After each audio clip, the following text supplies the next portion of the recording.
का स्वागत है।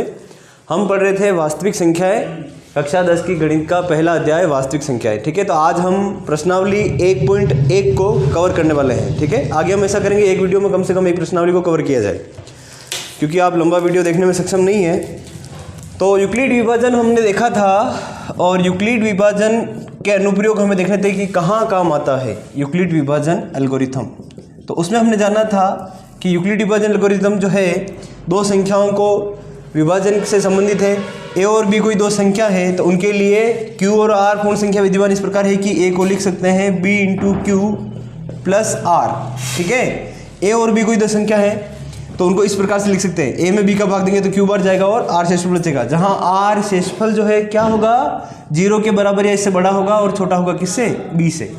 ठीक है, तो ये यूक्लिड विभाजन एल्गोरिथम था। इसका उदाहरण, इसका अनुप्रयोग देख लेते हैं और 1.1 आज कवर करने वाले। देखिए उदाहरण, जैसे दो संख्याएं हैं 86 और 12। ठीक है, इनको यूक्लिड विभाजन के अनुसार लिख के बताना है। तो 86 बराबर होगा किससे, 12। 86 में 12 का भाग देंगे कितनी बार जाएगा, 12.60, 12×6 72, 12×7 84, तो 7 बार जाएगा और शेषफल कितना बचेगा, 2। ये लिख दिया हमने, 86 और 12 को यूक्लिड विभाजन एल्गोरिथम के अनुसार लिख दिया। ठीक है, कैसे लिखा सर, 86 में 12 का भाग दिया और बस भागफल और शेषफल लिख दिया। ठीक है ना, 12×7 84 प्लस 2 86 आ रहा है। ठीक है, इस प्रकार लिखते हैं। अब ये जो लिख दिया, ये ज्ञान, ये नॉलेज कटे काम आएगा, HCF ज्ञात करवाने काम आएगा। तो इससे HCF कैसे ज्ञात कर सकते हैं ये हम सीखेंगे उदाहरण के माध्यम से, और ऐसे ही सवालों के प्रश्नावली में भी हैं। तो आओ एक ऐसा उदाहरण लें जो सेम टू सेम आपकी प्रश्नावली में भी आपको मिलेगा। ठीक है, किताब का ले लेते हैं। 12,576 और 4,052, इनका HCF निकालना है यूक्लिड विभाजन एल्गोरिथम से।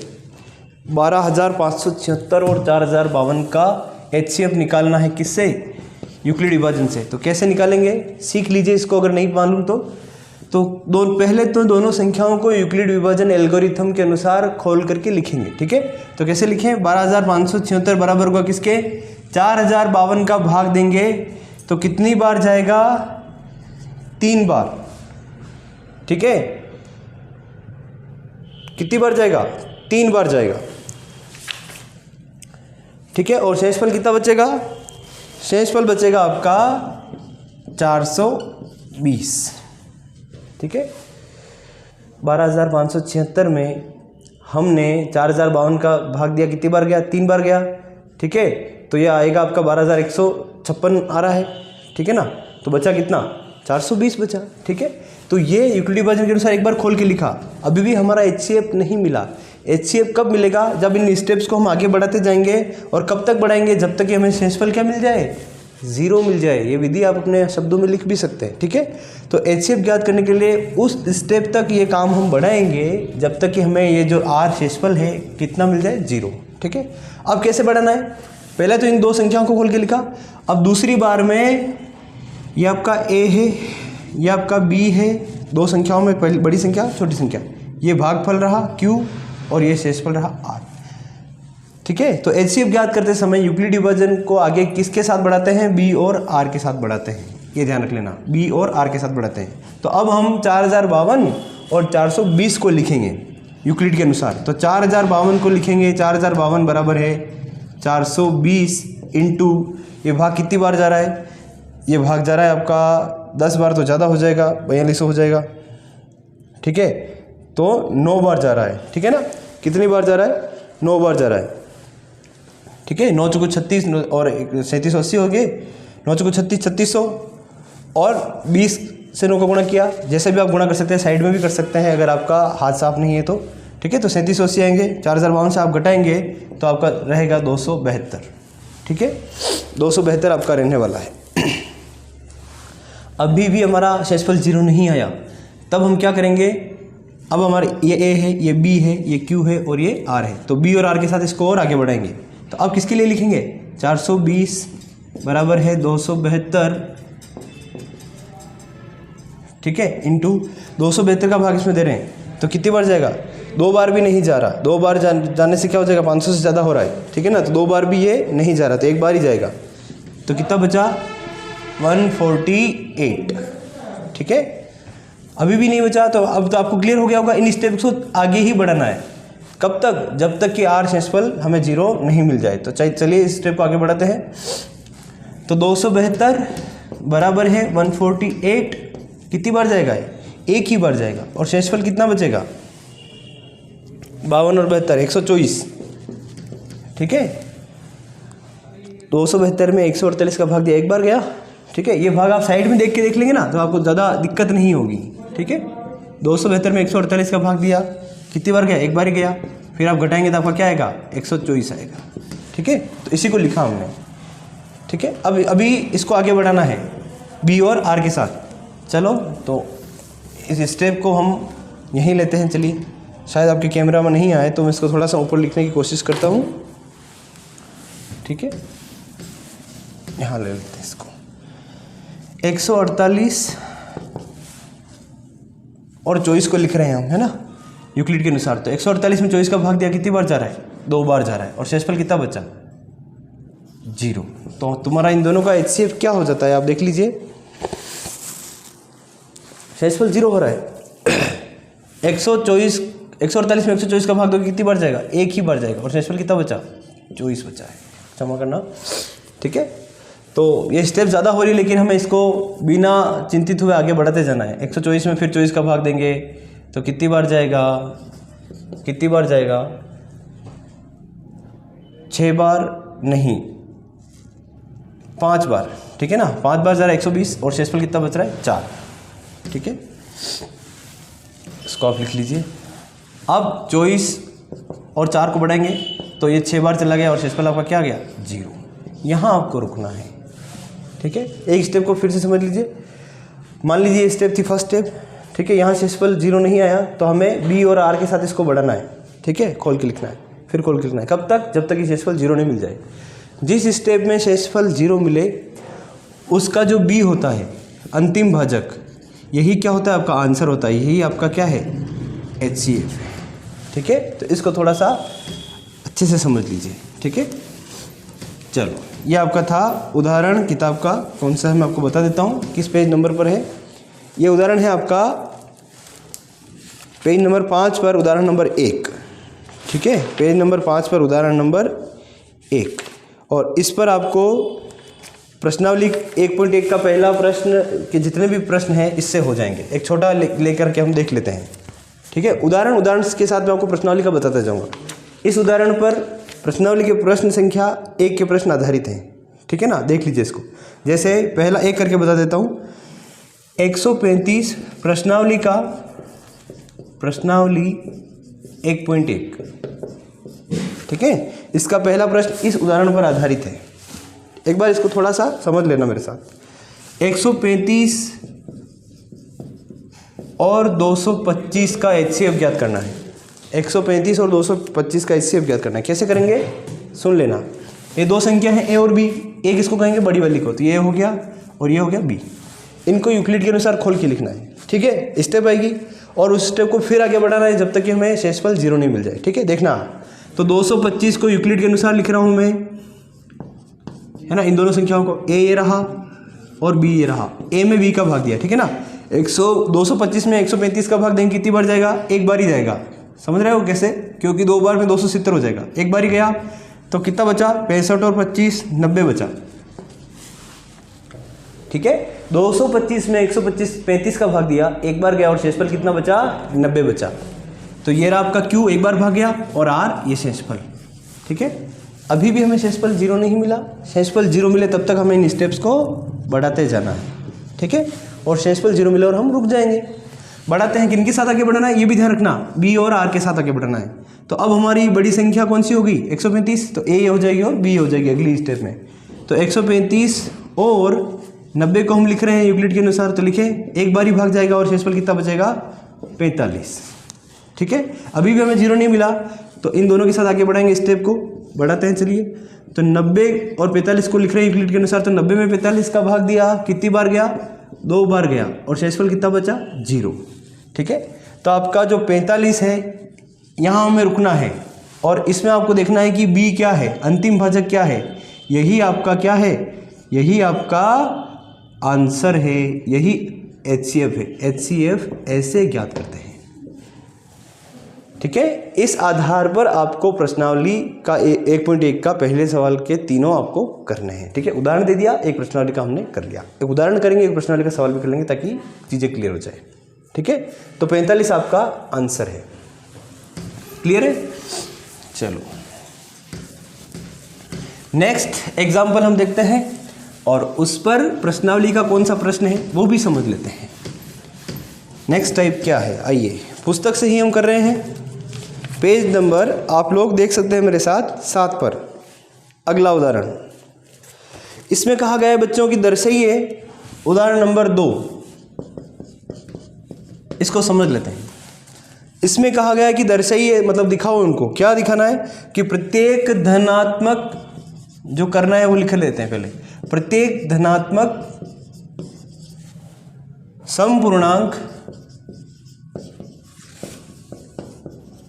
प्रत्येक धनात्मक समपूर्णांक 2q रूप का होता है, 2q रूप का होता है।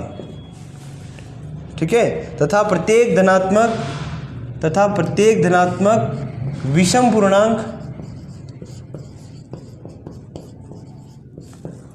2q + 1 रूप का होता है। ये ला के बताना है इनको, कैसे बताएंगे इस पर विचार करते हैं। ठीक है, तो सीधा सा इन्होंने कथन दे दिया और कहा है जहां q पूर्णांक है, चलो मान लेते हैं q क्या है, पूर्णांक है। q पूर्णांक है मतलब 0 तो हो ही नहीं सकता, सॉरी हो सकता है। तो क्या कहा है, प्रत्येक धनात्मक पूर्णांक, प्रत्येक धनात्मक समपूर्णांक 2q रूप का होता है बताना है, और प्रत्येक धनात्मक विषम पूर्णांक 2q + 1 रूप का होता है। बताएंगे कैसे, हमने जो प्रश्नावली में सीखा है उसी ज्ञान से बताएंगे। क्या सीखा है हमने अभी तक, यूक्लिड विभाजन एल्गोरिथम सीखा है, उसी से बताना है। ठीक है, तो आपको दिख रहा होगा कि यूक्लिड में ऐसे ही कुछ लिखते हैं। ठीक है ना, तो q आ रहा है, यहाँ पे 2 आ रहा है, ये शेषफल आपको दिख रहा है। ठीक है ना, और धनात्मक पूर्णांक कहाँ है वो हमें नहीं पता, तो इस ज्ञान का उपयोग करके हमें लाना है। चलो कोशिश करते हैं। तो मान लेते हैं कि क्या मानना है, जिसको हमें बताना है धनात्मक पूर्णांक और धनात्मक विषम पूर्णांक को। तो मान लेते हैं, माना कोई धनात्मक पूर्णांक a है। ठीक है, माना कोई धनात्मक पूर्णांक क्या है, a है। क्यों मान रहे हो सर, क्योंकि मुझे यूक्लिड के एल्गोरिथम का प्रयोग करते हुए ये धनात्मक पूर्णांक के ये रूप दिखाना है, इसलिए मान रहे हैं। ठीक है ना, तो धनात्मक पूर्णांक a माना, धनात्मक पूर्णांक 1 से लगा के अनंत होता है। ठीक है ना, धनात्मक पूर्णांक कहाँ से शुरू होते हैं, 1 से लगा के अनंत, 1 2 3 4 5। ठीक है, तो उनमें से कोई मान लिया a है, कोई भी हो सकता है। तो माना a है, a व 2 है। ठीक है, 2 धनात्मक पूर्णांक माने मैंने, 2 ही क्यों माने आप समझ रहे होंगे, क्योंकि उनको मैं यूक्लिड विभाजन के अनुसार लिख सकूँ ताकि। ठीक है, तो एक तो माना a और एक 2 ही क्यों माना, क्योंकि 2 इस रूप में लाना है मेरे को, 2 दिख रहा है आपको। ठीक है ना, 2 से भाग दूंगा तो। ठीक है, तो एक तो धनात्मक पूर्णांक मैंने क्या मान लिया, a, और दूसरा क्या मान लिया, 2। ठीक है, तब यूक्लिड विभाजन के अनुसार लिखने पर, तब यूक्लिड विभाजन के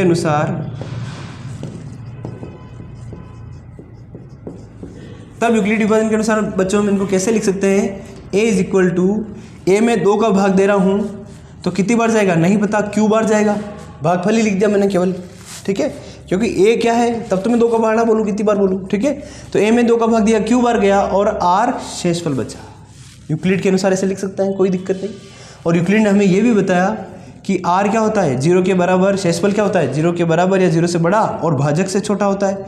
तो भाजक क्या है यहाँ पर भाजक 2 है, हमने 2 लिया।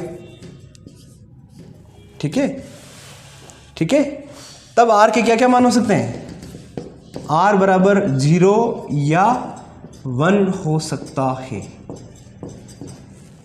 आणि लेणो आपके समझीरा कि a में 2 रो भाग दी दो तो q बार गयो और r शेषफल बंचो। ठीक है नहीं, 2 भाग दी ना तो r शेषफल कतरो ऐसे के, या तो 0 ऐसे के 1 ऐसे के। क्यों सर 2 क्यों नहीं आ सकता, क्योंकि 2 आएगा तो 2 का भाग और चला जाएगा, शेषफल 2 से छोटा ही होगा। ठीक है, तो शेषफल का मान क्या हो सकता है, या तो 0 आएगा शेषफल या 1 आएगा। ठीक है, दोनों स्थितियाँ यहाँ लिख देते हम।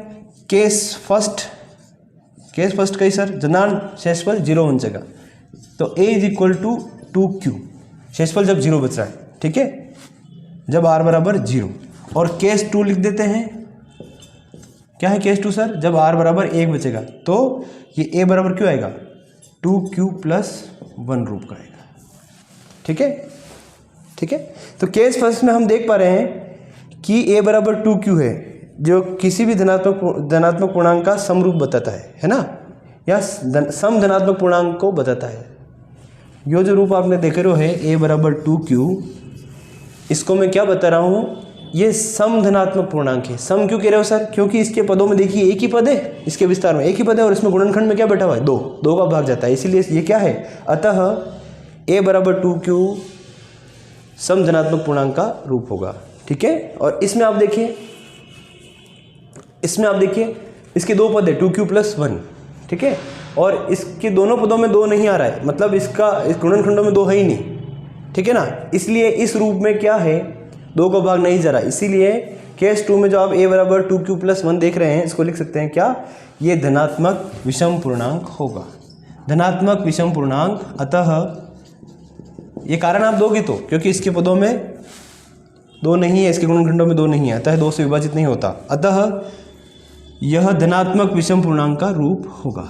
धनात्मक विषम पूर्णांक का रूप ये होगा, या इस प्रकार लिख सकते हो, धनात्मक विषम पूर्णांक का पूर्णांक 2q प्लस 1 रूप का होता है, ठीक है, समझ में आ गया होगा। एक बार मैं जल्दी से समझा देता हूँ, और इसी पर आपके प्रश्नवाली का दूसरा प्रश्न आधारित है, उसको आप सेम ऐसे ही करेंगे, a मानना है, और वहाँ पर आप दूसरे प्रश्न में आप देखेंगे तो 6 लिख रखा है ना, तो आप 2 की जगह क्या मान लेंगे 6 मान लेंगे, ठीक है। तब a बराबर 6q प्लस r, तो r के मान क्या हो सकते हैं 0 से लगा के 5 तक हो सकते हैं, 6 से छोटा तक, वो स्टेप्स आप लिखेंगे, ठीक है, ऐसे ही करना है बिल्कुल हूबहू।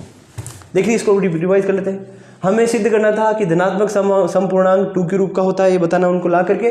दूसरा हमें बताना था कि धनात्मक विषम पूर्णांक 2q प्लस 1 रूप का होता है, ये 2 चीज़ें बतानी है, ठीक है। तो कैसे बताई हमने, यूक्लिड विभाजन एल्गोरिथम का प्रयोग करते हुए बताइए। चलिए, तो माना कोई धनात्मक पूर्णांक, 2 धनात्मक पूर्णांक क्यों माने, क्योंकि 2 धनात्मक पूर्णांक के साथ ही हम यूक्लिड विभाजन लगा सकते हैं, ठीक है।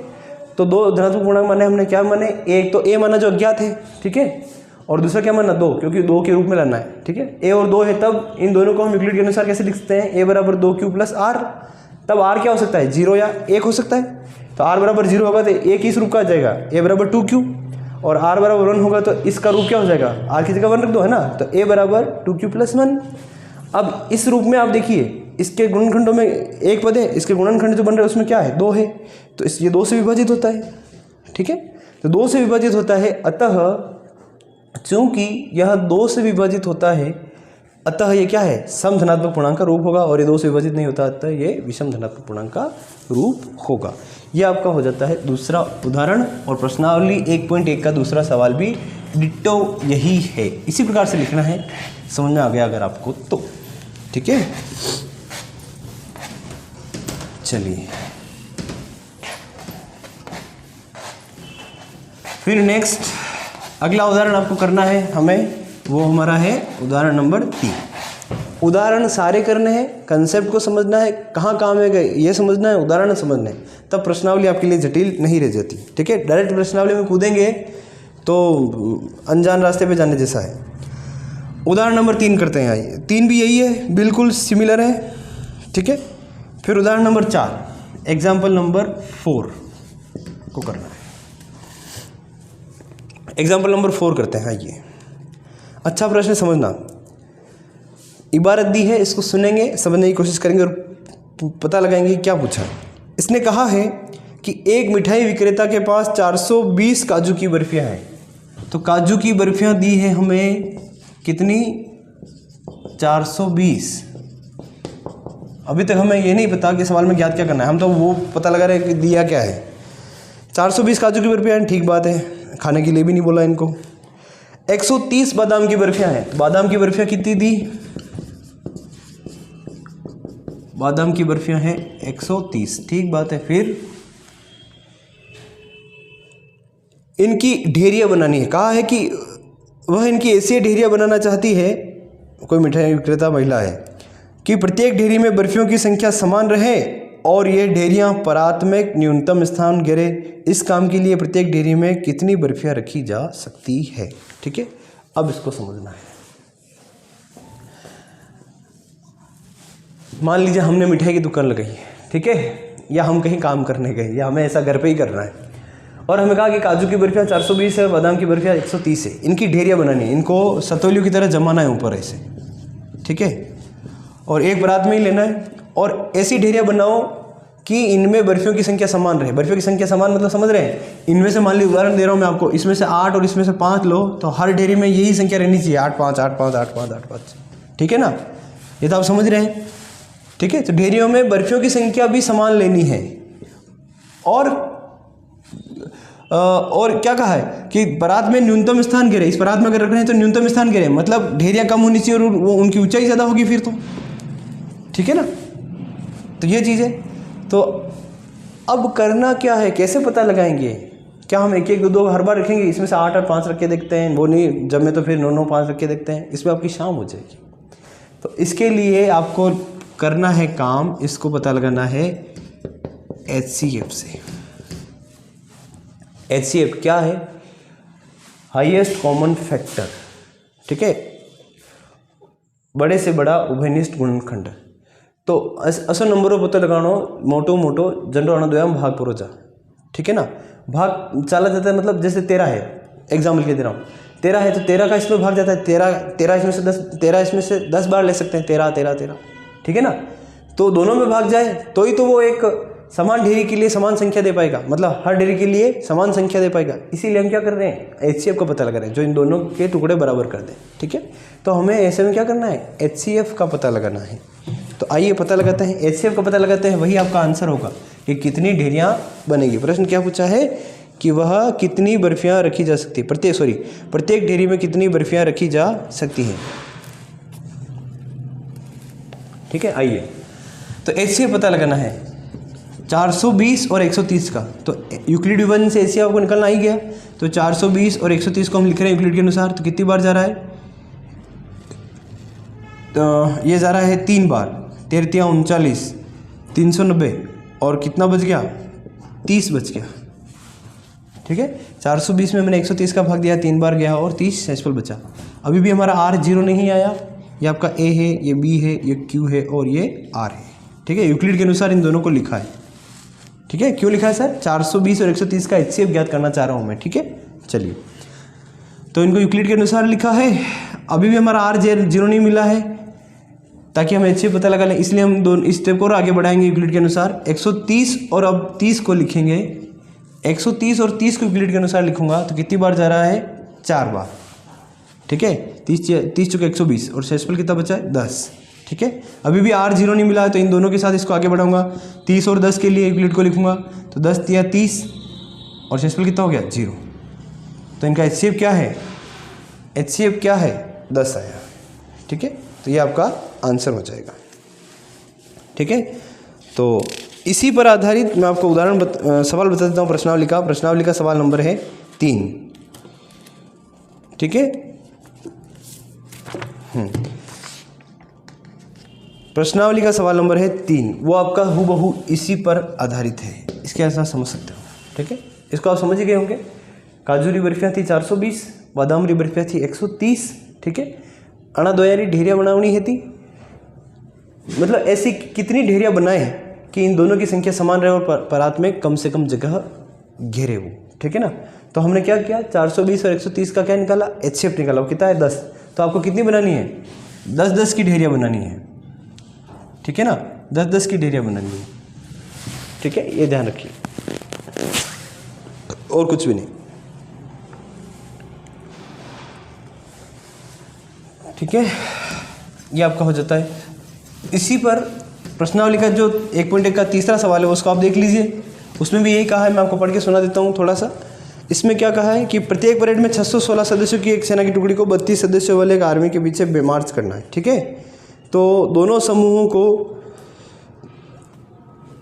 आर्मी का बैंड 32 सदस्यों वाला, ठीक है, और परेड में कितने लोग हैं, परेड की सेना की टुकड़ी कितनी है, 600, बैंड तो है 32 सदस्यों का और सदस्य कितने हैं, 616। तो इन 32 के पीछे ही 616 को खड़ा करके परेड कराना है तो कितने स्तंभ बनाए, दोनों समूह वाले स्तंभों को मार्क करना है। स्तंभ मतलब समझ रहे हैं, ये ऐसे, तो कितने बनाए ऐसे, ठीक है। तो कुल मिलाकर कुछ भी नहीं है, इन दोनों का HCF निकालना है, वो संख्या ही आपका आंसर हो जाएगी, ठीक है। चलो, तो आपकी प्रश्नावली 1.1 लगभग खत्म सी है। इस पर एक आध उदाहरण और आपका जो दे रखा है, यूक्लिड विभाजन प्रमेयिका का चौथा मैं करा देता हूँ। प्रश्नावली 1.1 का क्वेश्चन नंबर 4 मैं आपको करा रहा हूँ, उदाहरण सारे हमने कर लिए हैं।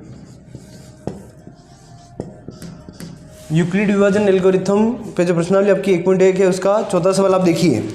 क्या कहा है कि यूक्लिड विभाजन प्रमेयिका का उपयोग करके दर्शाइए कि किसी धनात्मक पूर्णांक का वर्ग किसी पूर्णांक m के लिए 3m और 3m+1 रूप का होता है, ठीक है। उसमें हिंट भी दे रखा है कैसे करना है। x धनात्मक पूर्णांक मान लिया, तब 3q 3q+1 3q2 मिलकर जा सकता है और प्रत्येक का वर्ग करके दर्शाइए ये 3m+ रूप का होता है। चलो, हमें ये दिखाना है कि कोई भी धनात्मक पूर्णांक का वर्ग धनात्मक पूर्णांक का वर्ग जो होता है इस रूप का होता है, 3m+1 रूप का होता है, ये दर्शाना है। और कैसे दर्शाएंगे, यूक्लिड विभाजन एल्गोरिथम जो हम जानते हैं उस नॉलेज का उपयोग करते हुए दर्शाना है। बोर्ड की दृष्टि से महत्वपूर्ण है ये प्रश्न, बोर्ड परीक्षा की दृष्टि से काफ़ी महत्वपूर्ण है, ठीक है, ध्यान रखना इसको। धनात्मक पूर्णांक का वर्ग 3m+1 रूप का होता है, दर्शाना है। और हिंट भी दिया है जो हम करते हैं, कैसे, आप धनात्मक पूर्णांक मानिए, x मान लीजिए, फिर b को 3 मान लीजिए, उनका रूप जाएगा, उसका वर्ग करके बताना है। क्यों? क्योंकि वर्ग पूछा है, वर्ग का रूप ही ऐसा होता है, ला के बताना है, ठीक है। चलो, तो सबसे पहले हम काम करते हैं जैसा उन्होंने कहा है, हिंट दिया है, 2 पार्टीशन कर लेते हैं इसके। चलो, पहला क्या मानते हैं, माना धनात्मक पूर्णांक जो हमें लाना है, जिसका रूप बताना है, वो x है। माना धनात्मक पूर्णांक क्या है, x व 3 है। तब यूक्लिड के अनुसार इन दोनों को कैसे लिख सकते हैं, यूक्लिड के अनुसार इन दोनों को कैसे लिख सकते हैं, x = 3q + r। x कोई भी संख्या है जिनमें आपका 3 भाग दिनांक कितनी बार जाएगा, q बार, और कई बन जाएगा, r शेषफल बन जाएगा। तब r के क्या क्या मान हो सकते हैं, r क्या क्या हो सकता है बच्चों, r 0 हो सकता है, 1 हो सकता है और 2 हो सकता है। शेषफल क्या क्या मिल सकता है, किसी भी संख्या में हम 3 का भाग दे रहे हैं तो वहाँ शेषफल हमें क्या मिल सकता है, 0 मिलेगा, 1 मिलेगा या 2 मिलेगा। 3 से छोटा ही मिलेगा ना, 3 से भाग दे रहे हैं, ठीक है। तो हमें 3 स्थितियाँ मिलेगी। क्या, एक तो r = 0 होगा, तो x बराबर क्या होगा, 3q, ठीक है।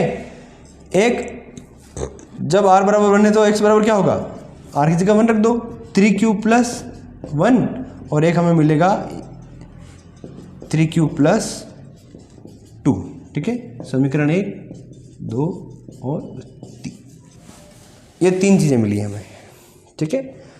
तो ये धनात्मक पूर्णांक का रूप आया है बस, ठीक है। अब हमें क्या कहा गया है, धनात्मक पूर्णांक का वर्ग इस रूप का होता है, ला के बताना है। तो अब इन धनात्मक पूर्णांक के जो रूप है इनका वर्ग करिए, ठीक है। तो 1, 2 व 3 का क्या कर लीजिए, वर्ग करने पर करें। तो समीकरण 1 का मैं वर्ग कर रहा हूँ, दोनों पक्षों का वर्ग कर दीजिए।